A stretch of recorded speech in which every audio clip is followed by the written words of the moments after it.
বিহীন চাষ বিজ্ঞানসম্মত চাষ। সাবস্ক্রাইব করুন এবং বেল আইকন টিপতে ভুলবেন না।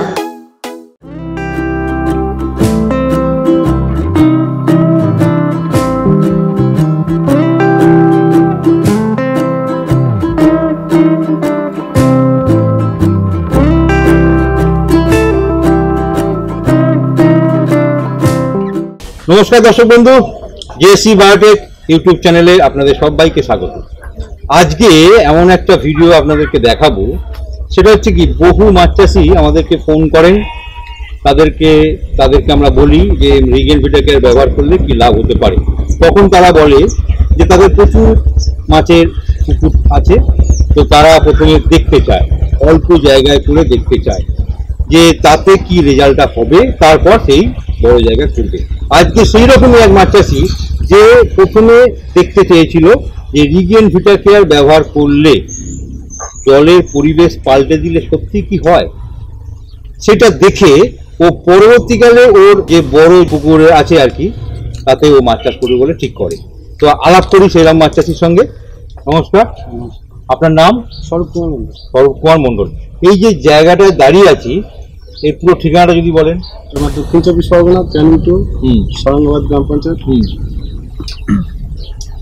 গ্রামের নাম থানা জীবনতলা, গ্রামের নাম কুচিতলা। এইটা তো দেখলাম আসার সময় এই ভবেনবাবুর হাট, মানে এটা জনপ্রিয় না? হ্যাঁ, ভবেনবাবুর হাট জনপ্রিয়।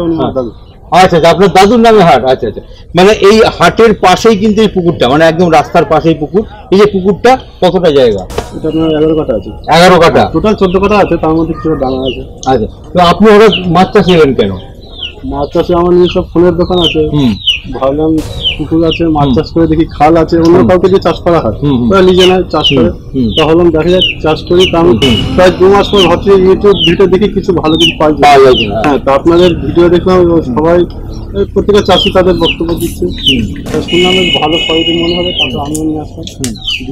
এই 11 কাঠা জায়গায় আপনি কি ধরনের মাছ ছেড়েছিলেন আর এখন কি হয়েছে একটু যদি বলেন।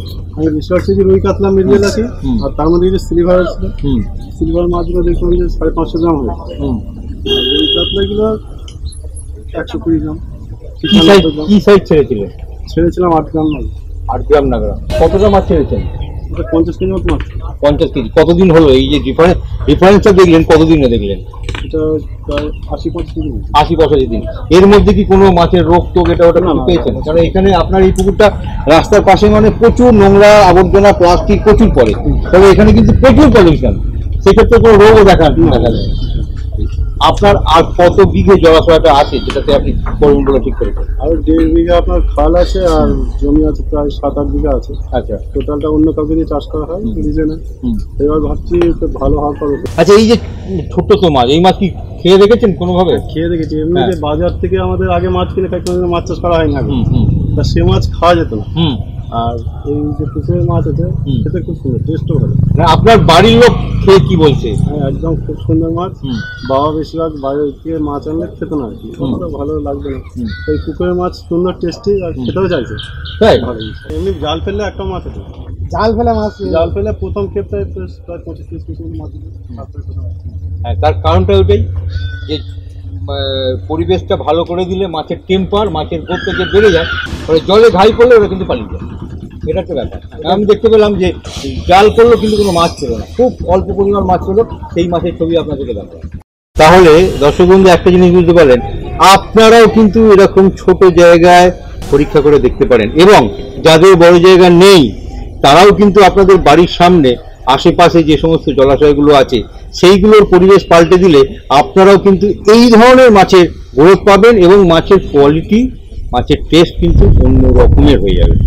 যদি আপনারা এইভাবে মাছ চাষ করতে চান, তাহলে আমাদের সঙ্গে যোগাযোগ করবেন, আমরা আপনাকে এদের মতোই সাহায্য করব।